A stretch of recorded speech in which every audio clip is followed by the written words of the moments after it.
Hey family, one of the things that I've tried to consistently communicate is that these ideas that we worshiped have a deeper meaning than what we were taught. That's what I'm showing you in the image below. We read the words of the Bible, but because we were locked into the spiritual knowledge and experience of men from 2,000 years ago, we cannot grasp the profundity of these ideas.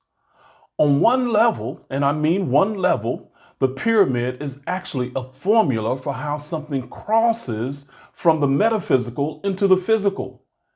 In other words, how you manifest your world.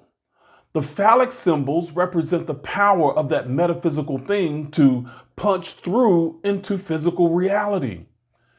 The pyramid and the cross with Jesus are the same concept symbolized different ways.